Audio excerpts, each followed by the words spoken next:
सईते सईते ये ना विद्या बस. नाही नाही बसायला मला टाइम नाही. तुमच्याकडे येत होती ना तर भगवान डुराकलास माझ्यावर. मला म्हणला लवकर जा, टाइमपास करू नको, बडबड करत बसू नको, त्यांचा टाइम वेस्ट करू नको. आता मला सांगा मी तुमचा टाइम कशाला वेस्ट करेन? त्याच्यापेक्षा मी जो बेस्ट झुणका केलाय ना तो देईन ना तुम्हाला. तर म्हणला लवकर जा आणि लवकर ये. मग मी अशी आली आणि अशी निघाली. ग बाई हे समजा ना असं होतंय बघा माझं. नुसतीच बडबड केली, झुणका दिलाच नाही बघा. पण हे माझ्यामुळे नाही या भगवानच्या गुस्सामुळे होते. तो म्हणला मला घाई कर, लवकर जा. आता तो असं म्हणला म्हणून हे समज होते. तो तसं म्हणला नसता तर असं समज झालं असतं का? मला बाई जास्त बडबड करायची सवयच नाही. आणि जरी असेल तरी काय बिघडलं मला सांगा तुम्ही. आता मला दुसरं कोणी आहे का ज्याच्याशी मी असं समज बोलेन? तुम्हीच आहे ना. तुमच्याशिवाय मी दुसरं कोणाला असं चांगलं चुंगलं करून खाऊ घालेन का? नाही ना. म्हणून मी झुणका करून आणला होता आणि चालली बघा. सॉरी सॉरी सॉरी बरं का. तुम्ही पहिला हा झुणका घ्या माझ्या हातचा. एक नंबर झालाय बघा झुणका. ह्याच्या बरोबर ना कांदा, ठेचा आणि भाकरी खा. मग कांदा चिरायचा ना असं एका बुक्कीत फोडायचा आणि खायचा. भगवान बी असंच करतोय, एका बुक्कीत पार फोडतोय का भिंतीचे ना पोपळेच निघतात बघा. पण तुम्ही एवढ्या जोरात फोडू नका. तुम्ही एकदम साधी बुक्की मारा. पण एवढी पण साधी नका नुसतं कांद्याचे सालपटच निघतील. कमीच मारून देऊ तुम्हाला. नको नको नको. अगं पण झुणक्या बरोबर खाता येईल अशी भाकरी नाही बनवलीये मी आज. मग चपाती बरोबर खाना चालतंय. ती पण नाही बनवलीये. भाकरी नाही केली, चपाती नाही केली, मग काय केले तुम्ही आज? वरण भात. आज पण वरण भात? नाही म्हणजे 2-3 दिवस तुम्ही सतत वरण भातच करताय ना. तुम्हाला दुसरं काही येत नाही का बनवता? नाही नाही येतात ना. अगं मामानी मला बऱ्याचशा रेसिपी शिकवल्या आहेत तिकडे. आणि तिथे असताना ना मी फुल ऑन स्वयंपाक बिपाक करायचे. ओ मग आदित्य दादांना फक्त डाळ भातच आवडतो का? वरण भात आवडतो पण आवडणारी गोष्ट सुद्धा रोज रोज घाला कोणाला आवडेल ना. मग वेगळं काहीतरी करायचं ना. ऑप्शन असताना माझ्याकडे तर नक्की बनवलं असतं काहीतरी. माझ्या मेलीचं ना हे असंच आहे बघा. म्हणजे माझ्या बडबडीमुळे नाही भगवानच्या गुस्सामुळे हे समज होते. अहो तुमच्यासाठी ना भाकरी केली होती ती आणायचीच राहिली बघा. म्हणजे खास तुमच्यासाठी असं नाही पण आज ना माझ्याकडनं जास्तीचं पीठ मळलं गेलं ना तर म्हणलं तुम्हाला भाकरी देऊन येते. आणि भाज्या पण मोकार पडल्यात बघा घरामध्ये. ती भेंडी आहे ना ती भगवानला आवडत नाही आणि मेथीची जोडी माझ्या घशाखाली जात नाही ना. मी तुम्हाला ती आणून देते. आणि कांदे बटाटे पण लय आहे तो मी आणते तुमच्यासाठी. आमच्या भगवानच्या डोक्यात नुसते कांदे बटाटेच भरले. कधी कमी पडले तर काढता येतील तिकडनं. मी आणते. हा विद्या नको खोटं बोलूस. नाही जमत तुला. खोटं? अहो मी कशाला खोटं बोलू? हे बघा आपल्याकडे जे जास्ती असते ना ते कुशल लोकांना देऊन टाकायचं. आणि जे कमी असेल ना ते कुशल लोकांकडनं हक्कानं मागून घ्यायचं. ह्यालाच तर खरा शेजार धर्म म्हणतात ना. विद्या अगं मला हे कळतंय. तू हे सगळं माझ्यासाठी प्रेमाने आणि काळजीने करतेस हे पण कळतंय. पण हे आदित्यला नाही अगं कळणार. पण का? कारण अगं तो पैसे कमवण्यासाठी आता खूप जास्त स्ट्रगल करतो. कधी धडपडतोय, कधी पुन्हा सावरून उठतोय आणि परत एकदा कामाला लागतोय. या सगळ्यामध्ये एक वेळ तेच तेच खाणं चालेल त्याला पण हे नाही चालणार. आणि त्याच्या मूड बरोबर त्याचा स्वाभिमान, सेल्फ रिस्पेक्ट तो सुद्धा सांभाळायला हवा ना मला. ए विद्या तू सॅड नको ना हो यार. असं नाहीये ना की मी आयुष्यभर तुझ्याकडनं काहीच मागणार नाही. मला एखादी गोष्ट अगदी मनापासून हवी असेल ना तेव्हा स्वतःहून ऑर्डर सोडेन मी तुला. आणि ही सगळी परिस्थिती सुद्धा आता टेम्पररी आहे. हे सगळं सुद्धा बदलेल. तुला माहितीये आदित्य सकाळी लवकर घरातनं बाहेर पडला आणि अजून घरी आला नाहीये. म्हणजे त्याच्या कामाचं नक्की काहीतरी झालेलं असणार. तू बघ असतो घरी येताना पैशाचे सगळे प्रॉब्लेम सॉल्व्ह करूनच घरी येईल. देवा असंच होऊ दे रे बाबा. नाही तर ती घाऱ्या डोळ्याची चेटकी थैथयाट करत बसतील. नाही करणार. आदित्य तशी वेळच येऊ देणार नाही. चल चल चल. वेळ नाही माझ्याकडे, वेळ नाही. तुझ्यासारख्या फर्निचरवर आणि या फटेल्या टायरवर टाइम घालत बसलो ना तर करोडाचं नुकसान होईल माझा. चल टपाटप कर, चल टपाटप. आदित्य केचप मला एक सांग रे, हा जो काय पाणी आहे ड्रम मधला तो तुझ्या डोळ्यातला पाणी आहे का मी तुझ्या इज्जतीचा जो पाणी पाणी केला तो पाणी आहे?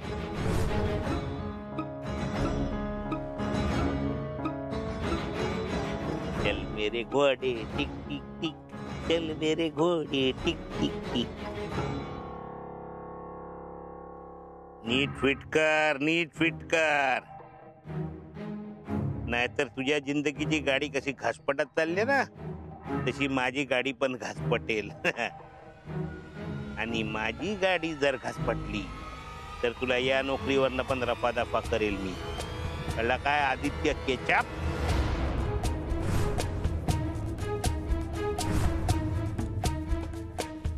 झालं का? झाला? एवढ्या लवकर झाला? हे आपण टायर चेक कर, तो पण कर, पाठचा पण कर. ती टायर ओकेत सगळे. हे बघ, सगळे टायर चेक कर. हवा तर मी तुला एक्स्ट्रा पैसे फेकेल तोंडावर. काय आहे तेवढा तुझा घर चालायला मदत.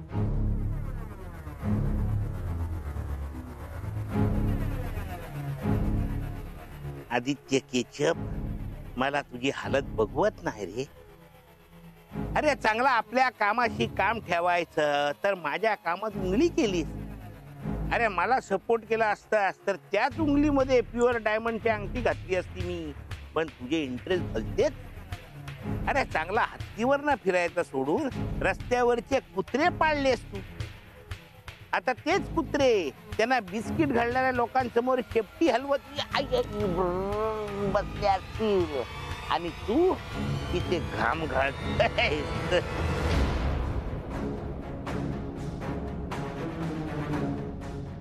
अजून पण तुझा टाइम गेला नाही. तुझा टाइम बदलू शकतो.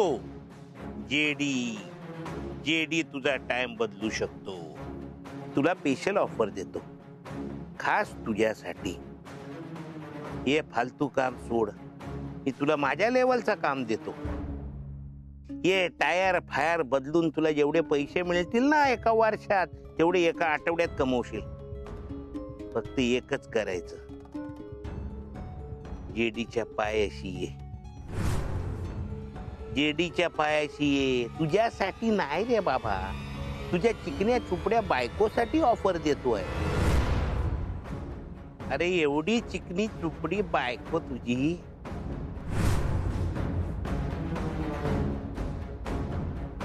तिला फुलांवर झोपवायचा सोडून कुठे काट्यावर ढकलतोय.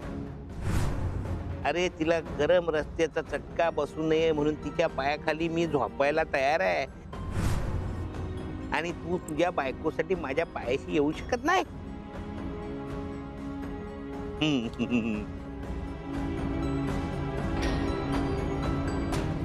आदित्य केचप, चुपचाप माझ्या पायाशी ये,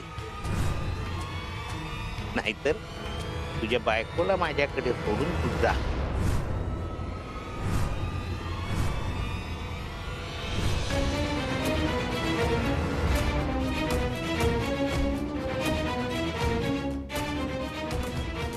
अरे कसला दलिंदर माणूस ठेवला कामाला, एकदम भडाक डोक्यात आहे. अरे तुझा नुकसान होईल. हा माझ्याकडे पण कामाला होता, मी याला काढून टाकला. माझा लय नुकसान करत होता. माझा आई याला कामावर काढून टाक.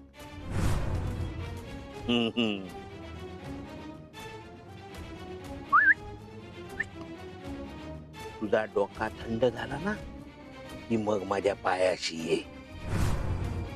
गुडघ्यावर बस, डोळी पसार, भीक माग, नाक रगड.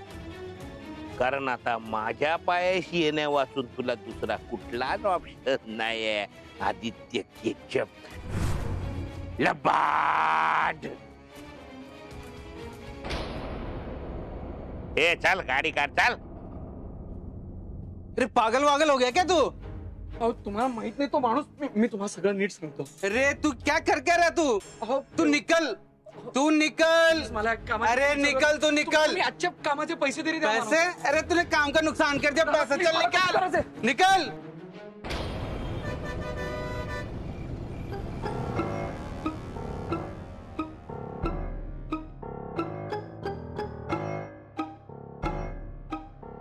झाला चहा पिऊन? प्यायले खरी, पण काही फारसा चांगला झाला नव्हता चहा. मला असा चहा जमतो आणि माझ्या सगळ्या जवळच्या माणसांना हा असाच आवडतो. हो, म्हणजे कोण ग? तुझा नवरा आणि तुझे लाडके सासरे का? हो, तेच तुझा नवरा काय तुझ्या प्रेमापोटी ढकलत असेल काहीही पोटात. हा, आणि ब्रह्म्यांकडे कुठलीही गोष्ट वाया जाऊ नये म्हणून अगदी चाटून पुसून संपवतात. तू चहाच्या ऐवजी गोमूत्र जरी दिलंस ना कपात घालून तरी पितील मिटक्या मार. माझं तसं नाही हो, मला सगळं जागच्या जागी लागतं आणि मनात येईल ते मी अगदी स्पष्टपणे बोलून टाकते. मला नाही आवडला चहा. जरा चमचाभर साखर घातली असतीस तर किमान गोड तरी लागला असता. तुम्हाला माझ्या हातचं काहीच गोड लागणार नाही हो, कारण तुमचं तोंड मला बघितल्या बघितल्या लगेच कडू होतं ना. हो ग, अगदी खरंय. पण आता माझ्याकडे तर काही पर्यायच नाही तुझं तोंड बघण्याशिवाय. आता तुम्ही माझ्या मालकीच्या चाळीत भीक मागत राहायला आल्यावर. ही चाळ तुमची नाहीये, तुमच्या भावाची, तेवढं माहितीये मला. अगं पण भाऊ माझाच आहे ना. आणि त्यांनी भाडं वसूल करायचं काम माझ्याकडे दिलंय. ते तरी करू का नको? करा ना, जरूर करा. आदित्य आला ना की आम्ही स्वतः पैसे घेऊन तुमच्याकडे येतो, पण आत्ता इथून निघा. नाही नाही, मी काय आता तुझी पाठ सोडायची नाही. कारण तुझ्या नवऱ्याला पैसे मिळाले किंवा नाही मिळाले तरी तुम्ही माझा डोळा चुकवून इथून धूम ठोकणार हे माहितीये मला. त्यामुळे तुझा नवरा आणि माझे भाड्याचे पैसे हे दोन्ही माझ्या डोळ्यासमोर येईपर्यंत तू माझ्या नजरकेलीत राहणार.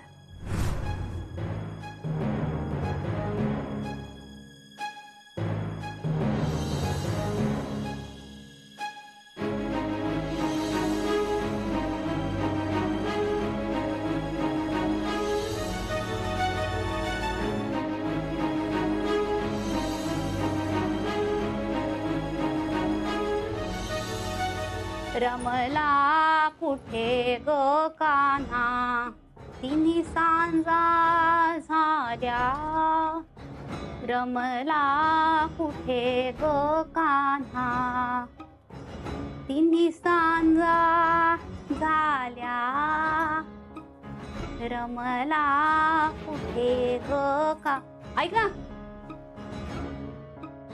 नवऱ्याला 47 फोन लावून झाले असतील ना, तर जरा एक फोन माझ्यासाठी लावतेस का? नाही, माझ्या फोन मध्ये बॅलन्स नाहीये अगं. ते तुम्ही भाड्याचे पैसे दिले नाहीयेत ना. आणि मुख्य म्हणजे ज्या व्यक्तीला फोन करायचा आहे ना तिचा नंबर सुद्धा नाहीये अगं माझ्याकडे. तो तुझ्याकडेच असणार म्हणून म्हणलं. कुणाला लावायचा फोन?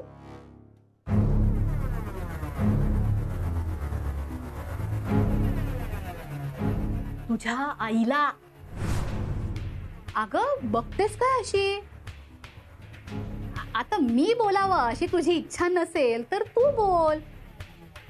अगं कितीही भांडली तंडली ना तरी माहेरची माणसं हीच खरी असतात.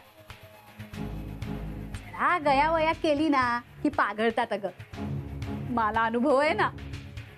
तर तू तुझ्या आईशी बोल आणि तिला इकडे बोलावून घे. म्हणजे काय होईल, ती इथे आली की 2 गोष्टी होतील. पहिलं म्हणजे ती माझे पैसे चुकते करेल, म्हणजे माझी सुटका झाली. आणि दुसरं म्हणजे ती तुला इथून घेऊन जाईल, म्हणजे तुझी पण सुटका. मी कुणालाही फोन लावणार नाही आणि हे घर सोडून तर मुळीच जाणार नाही. निदान आदित्य घरी येईपर्यंत तर नाहीच नाही.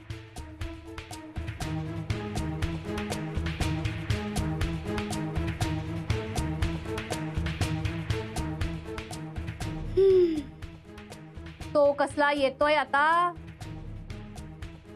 तो गेला कायमचा. खर तर लग्नाआधीच मी तुझी समजूत घालत होते.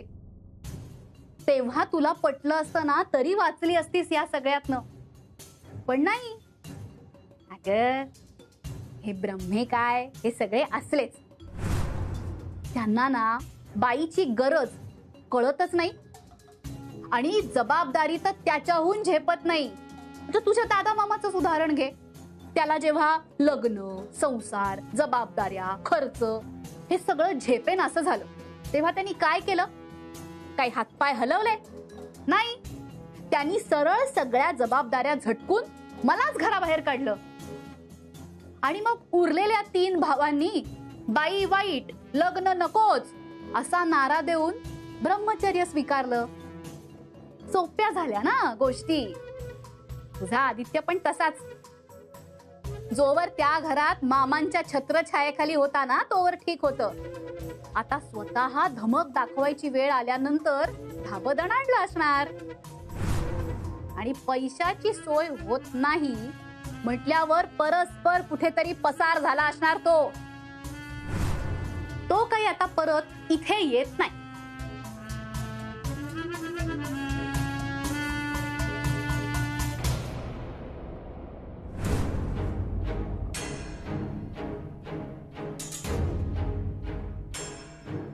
मला माहिती होतं तू येणार. मला गॅरंटी होती तू येणारच. मग ओ बाई आला आदित्य.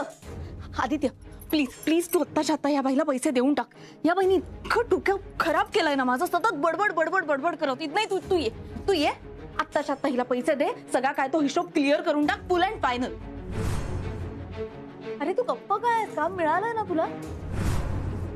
आता आपली वेळ आहे तिच्यावर आवाज चढवायची.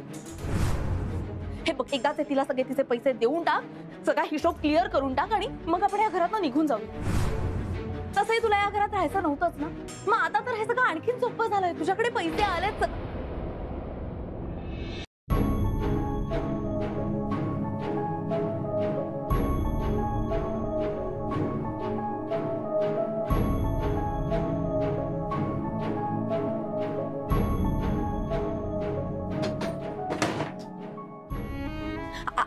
आधी ऐक ना, आपण खरंच जातोय का दुसऱ्या जागी?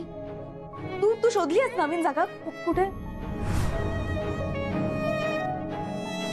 म्हणजे तुला पैसे नाही?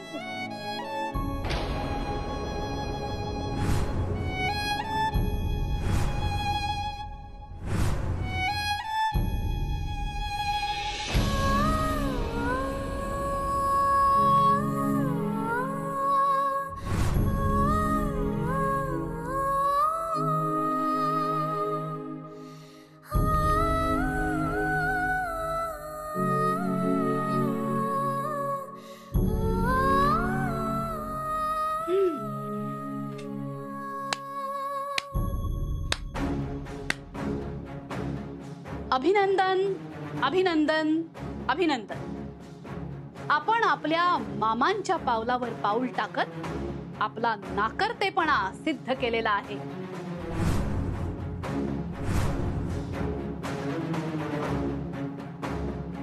त्यामुळे मी आता आपला जाहीर सत्कार समारंभ सुरू करते.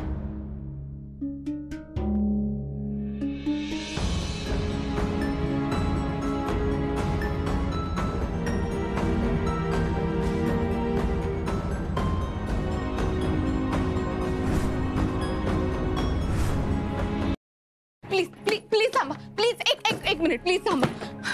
आम्हाला अजून थोडासा वेळ द्या फक्त. आम्ही तुमचं सगळं भाडं चुकत करू. थोडासा वेळ द्या ना फक्त. अहो बाई काय करताय, जरा समजून घ्या ना त्यांना. बाई अहो या चाळीत किती लोकांची भाडी थकली आहेत. त्यांना राहू देता ना तुम्ही. मग यांच्यासोबत असं का वागता तुम्ही? ए भिकारड्यानो, तुम्हाला राहायला घर दिलंय ना, त्या घराचं दार लावून गपगुमानात बसून राहायचं. उगाच नसता फाटक्यात पाय घालू नका. नाहीतर जितकी तुमची तोंड चालतील ना तितकं तुमच्या घराचं भाडं वाढेल. अहो पण मी पास वाढलं. 1,500 रुपये भाडं वाढलं. सिंधू मामी एकदा माझं ऐकून घ्या. वा ग वा, कालपर्यंत मी तुझ्यासाठी अगदी फालतूबाई होते नाही का. आज तुला माझ्यातली मामी दिसली होय ग. आता कुठे गेला तुझा माज, कुठे गेली तुझी मगरुरी, आणि कुठे गेले ते पैसे जे तू माझ्या तोंडावर फेकून मारणार होतीस?